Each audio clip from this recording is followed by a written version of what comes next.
скъпи, пътуваш ли вече? Привет! О, мила, толкова съжалявам. Шефът отново ме удължи командировката и ще трябва да остана. Отново ли? Не и този път. Фирмата разчита на мен, а и ще ми плати двойно за празниците. Ще се реванширам. Всеки път така казваш.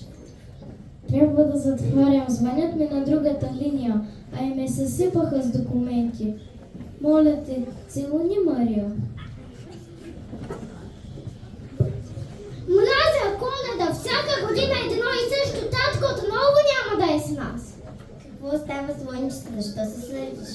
Писана ми от самотни и скучени Коледи. Какво искаш да кажеш? Чух всичко, не крий от мен, вече съм голяма. Татко отново няма да е вкъщи за Коледа. Защо не сме като нормалните семейства? Те пътуват заедно, ходят на ски за Коледа, забавляват се. О, мила, ти цялата гориш. Отивам за лекарство.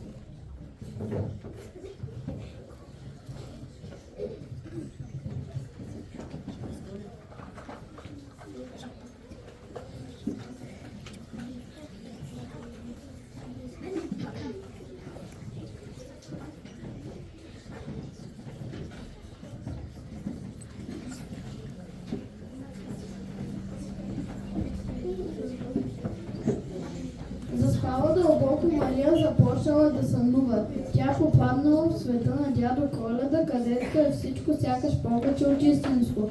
Елените, джуджетата, работилницата, играчките. Човек не би се усъмнил, че съществува, но дори в този приказен свят има конфликт.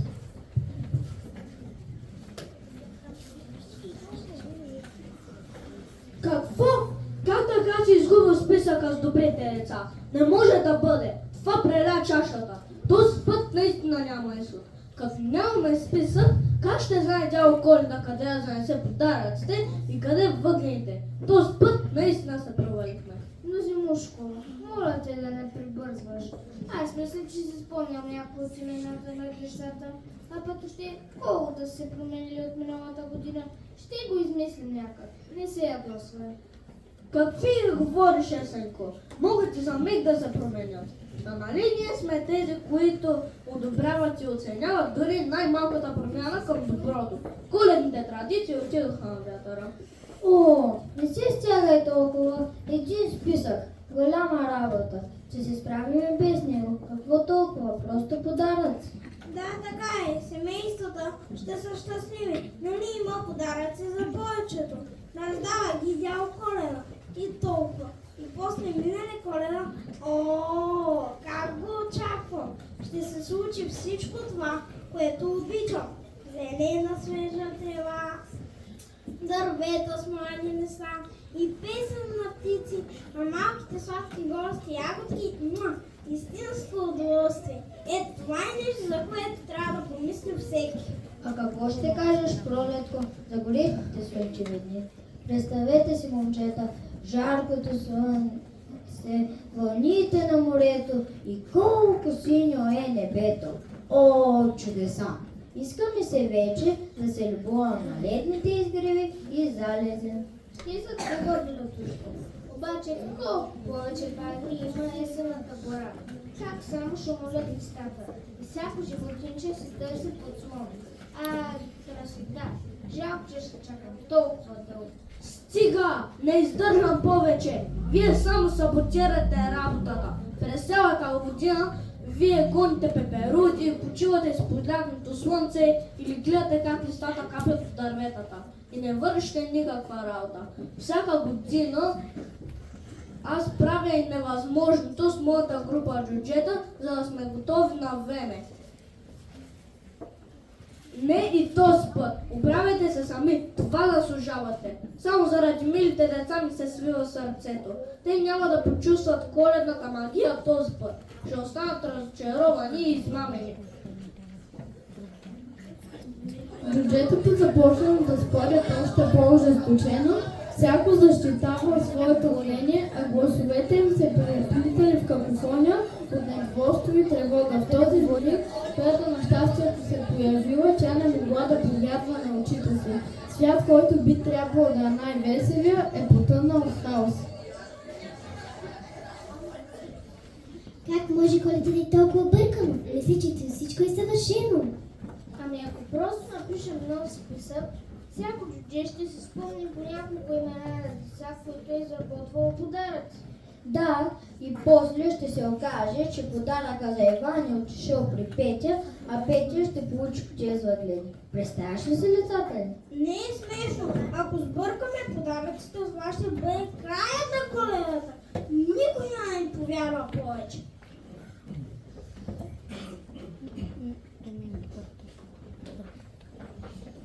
Дядо Коледа ще се поболее от ръка.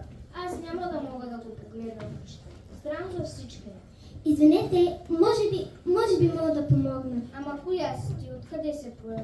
Аз съм, няма значение това. Приемете ме като ваша приятелка.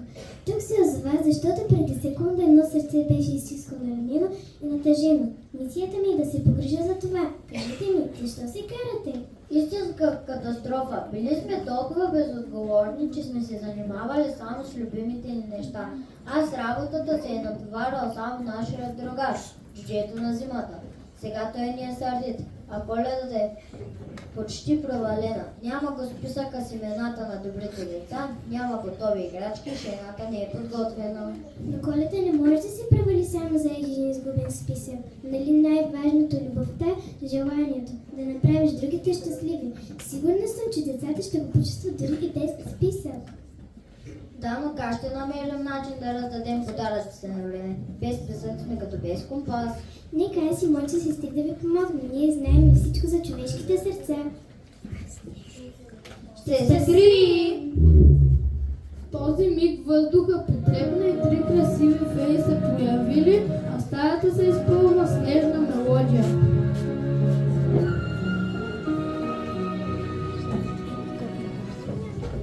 Здравейте, приятели! Ние чухме вашия зов. Коледа е в опасност, така ли? Да, изгубихме списъка. Целият свят ще ни намрази заради нашата небрежност. Виждам, че в сърцата ви все още има вяра. Именно, вие сте почет към спасението.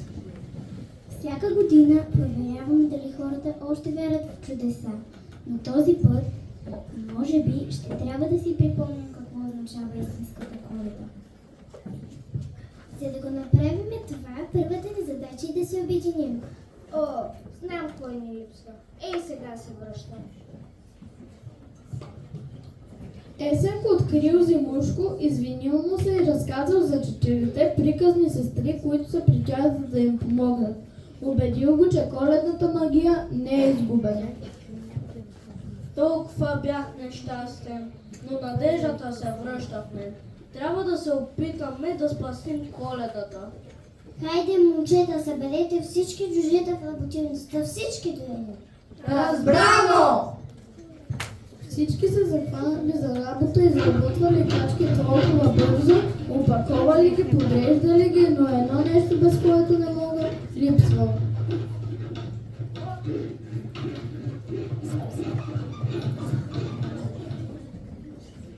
Всичко върви толкова добре. Работим по-добре от всякога, защото сме заедно. До Коледната нощ ще става часове. Има шанс да се справим. Дори и да успеем, то какво ще правим, като аз изгубих списъкът с добрите деца? Как ще обясня това на дядо Коледа и какво ще прави той? О, джуджета, вие си мислите, че списъкът е просто хартия, но той е магически. Изчезна, защото вие се разединихте и разколебахте. Той е плод на вярата ви в коледната магия и само вие може да го накарате да се появи отново. Момчета, аз вярвам. Ние обичаме Коледа. Силното ни приятелство ще завърне изгубената магия.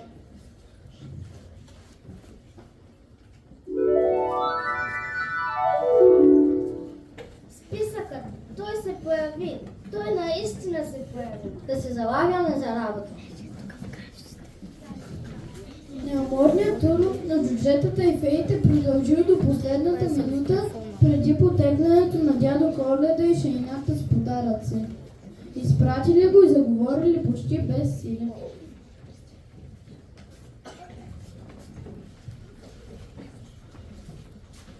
Напнали сме от умора, но се справихме. Благодарение на вас спасихме Коледата. Само, че така и не разбрахме кои сте вие. Моля ви, кажете ни кои сте.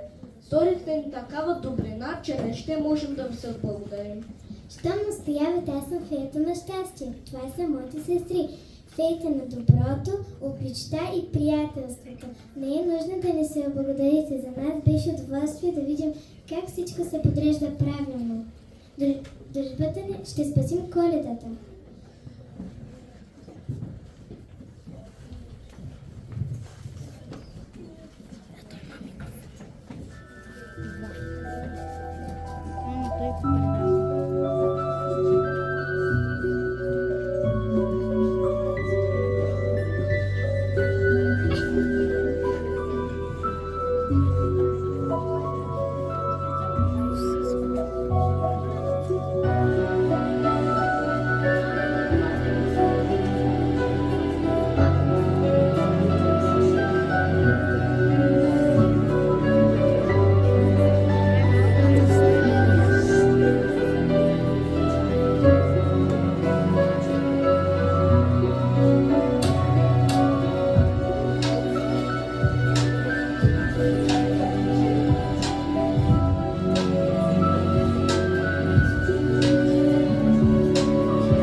Тя се размърдва и бавно отваря очи в коледното утро. Майка й стои до леглото.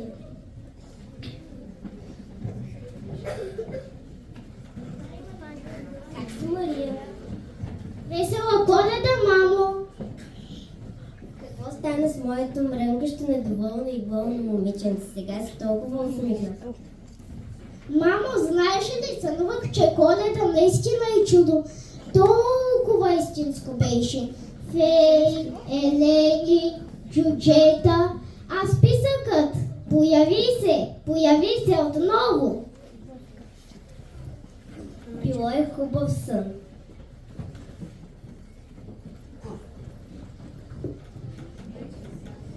Ти вече нямаш температура, колко се радвам. Виж, татко, какво съобщение изпрати за нас. Нека прочета аз. Весела Коледа! Не забравяйте коледните чудеса, всъщност са реалност, просто трябва да вярваме в тях. Айде да отидем по тългата да видим какви ли подаръци има.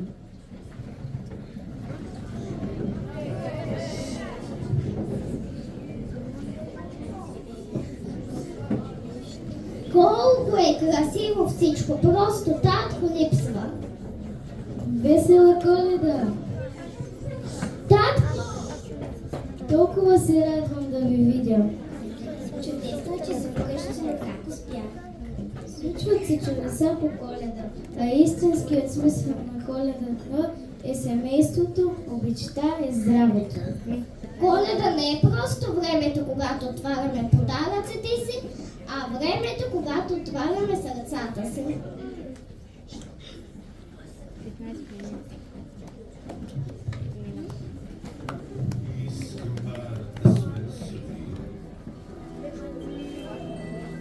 В празничните светлини за новата година, за Рождество написах коледно писмо и в него искам, в него искам.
Си отивайте, моля ви се, стойте на сцената при мен.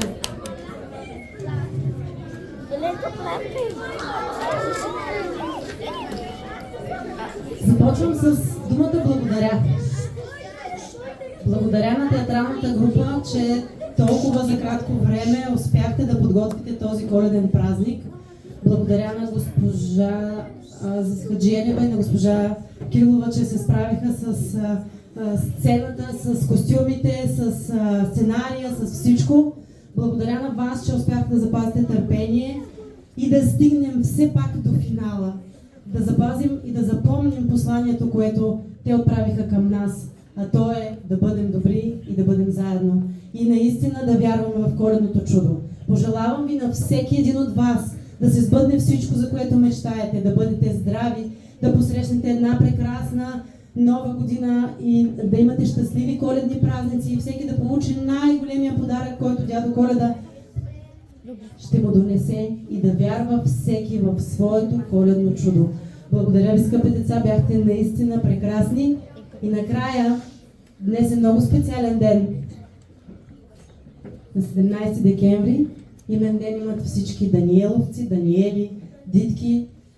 Да бъдат здрави, да бъдат щастливи. Честит имен ден на всички. Благодаря ви.